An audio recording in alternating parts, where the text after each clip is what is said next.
മിന്നുന്നതെല്ലാം പൊന്നല്ല എന്ന മലയാള ശൈലിയുടെ ഇംഗ്ലീഷ് പ്രയോഗമേത്? Glitterings all are not gold, all glitters are not gold, not gold all are glittering, all glitters are not gold. മിന്നുന്നതെല്ലാം പൊന്നല്ല എന്ന മലയാള ശൈലിയുടെ ഇംഗ്ലീഷ് പ്രയോഗം. ഉത്തരം ഓപ്ഷൻ ഡി ആണ്. All glitters are not gold. All that glitters are not gold എന്നാണ് correct. ഇതിൽ ഓൾ ഗ്ലിറ്റേഴ്സ് എന്നുള്ളൂ, പക്ഷേ all that glitters are not gold.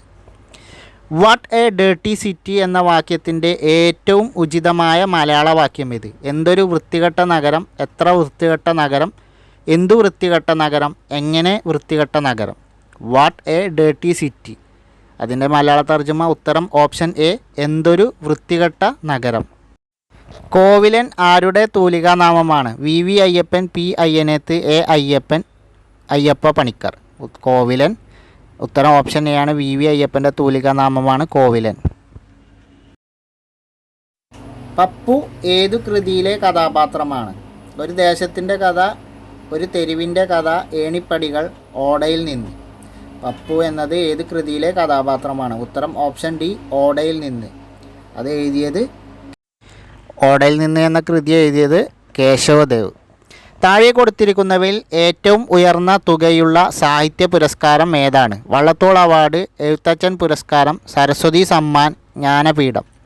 ഏറ്റവും ഉയർന്ന തുകയുള്ള സാഹിത്യ പുരസ്കാരം ഉത്തരം ഓപ്ഷൻ ഡി ആണ്, ജ്ഞാനപീഠം. രാവിലെ എന്ന പദം പിരിച്ചെഴുതുക. രാവിലെ എന്ന പദം പിരിച്ചെഴുതുകയാണെങ്കിൽ ഉത്തരം ഓപ്ഷൻ എ ആണ്, രാവിൽ പ്ലസ് എ. രാവിൽ പ്ലസ് എ ആണ് രാവിലെ എന്ന് പിരിച്ചെഴുതുമ്പോൾ. താഴെ കൊടുത്തിരിക്കുന്നവയിൽ ശരിയായ പദം ഏത്? പുനർചിന്ത എന്നുള്ളതാണ്. അതിൻ്റെ കറക്റ്റ് പദം ഏതാണെന്നാണ് ചോദിച്ചിട്ടുള്ളത്. ഉത്തരം ഓപ്ഷൻ എ ആണ്, പുനർചിന്ത. പുനർചിന്ത ഓപ്ഷൻ എ.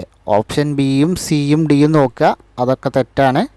ഉത്തരം കറക്റ്റ് വരുന്നത് ഓപ്ഷൻ എ ആണ്, ഓപ്ഷൻ എ.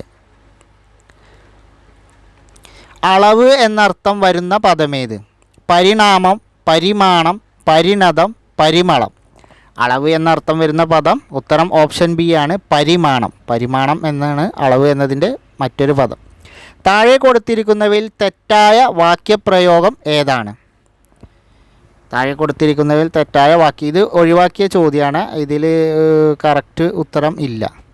തീവണ്ടി എന്ന നാമത്തെ വിഗ്രഹിച്ചെഴുതുന്നത് എങ്ങനെ?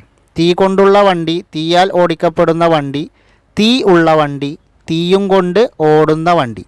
തീവണ്ടി എന്ന നാമത്തെ വിഗ്രഹിച്ചെഴുതുന്നത് എങ്ങനെയാണ്?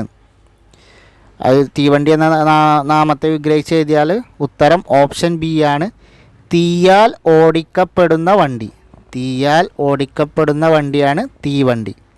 തീയാൽ ഓടിക്കപ്പെടുന്ന വണ്ടി തീവണ്ടി.